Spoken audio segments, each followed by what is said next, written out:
Marcus Michener, seorang pengajar ilmu politik di Australian National University, dan Burhanuddin Muhtadi, dosen ilmu sospol UIN Syarif Hidayatullah, menuliskan sebuah jurnal ilmiah yang mengatakan bahwa klaim NU sebagai penopang pluralisme dan toleransi tidak sejalan dengan temuan data survei.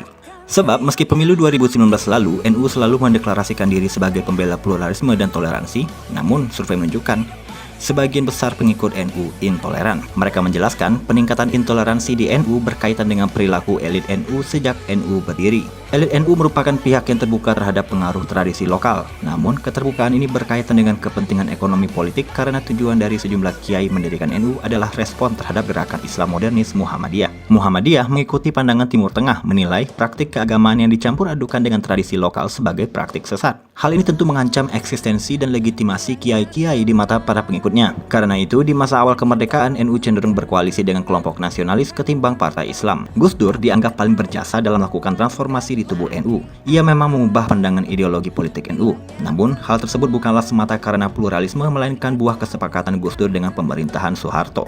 Soeharto mewajibkan Pancasila sebagai dasar organisasi agar dapat mengontrol kekuatan Islam. NU pun menerima agar tetap memiliki posisi dalam pemerintahan Soeharto. Kini, NU mengampanyekan Islam Nusantara sebagai payung bagi advokasi toleransi dan pluralisme. Kemudian, kampanye Islam Nusantara pula yang akhirnya diadopsi Presiden Jokowi guna menjelaskan konsep Islam moderat semasa kampanyenya.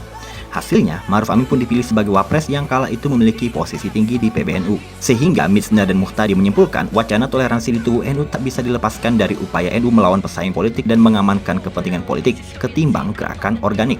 Lalu, apakah ada bukti intoleransi NU? Michener dan Muhtadi mengatakan peningkatan intoleransi NU terlihat jelas pada kasus Ahok tahun 2017 lalu. Dalam kasus Ahok tersebut ada video Ma'ruf Amin yang mengatakan bahwa Basuki Cahayapurnama sebagai sumber konflik dan harus dihabisi. Selain itu, warna asli NU yang intoleran dan chauvinisme makin terlihat pada pernyataan Ketum PBNU Said Akil Siraj. Pada Oktober lalu, ia mengatakan bahwa jabatan yang menyangkut agama harus diduduki oleh orang NU.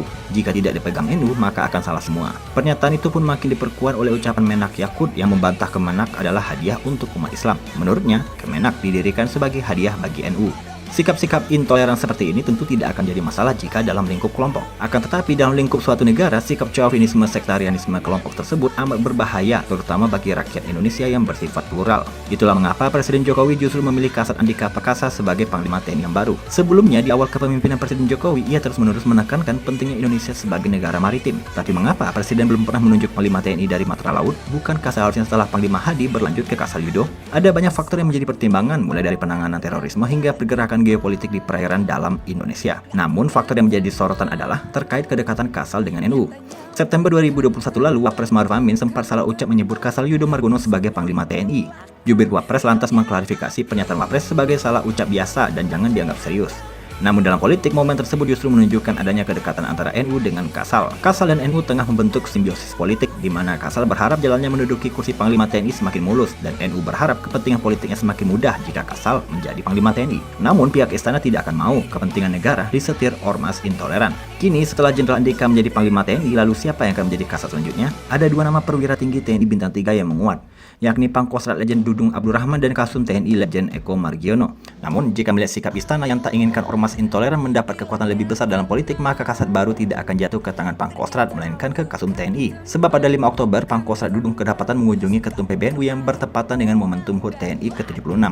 Oleh karena itu, seandainya analisa tentang istana yang berupaya menjauh dari kepentingan ormas intoleran tepat, maka mustahil Legend Dudung menjadi Kasat. Kasal yang seharusnya sejalan dengan mimpi Presiden Jokowi dalam memperkuat maritim serta tradisi rotasi antar mata saja bisa gagal dalam bursa Panglima TNI akibat salah memilih teman, apalagi Pangkostrat Dudung Abdurrahman.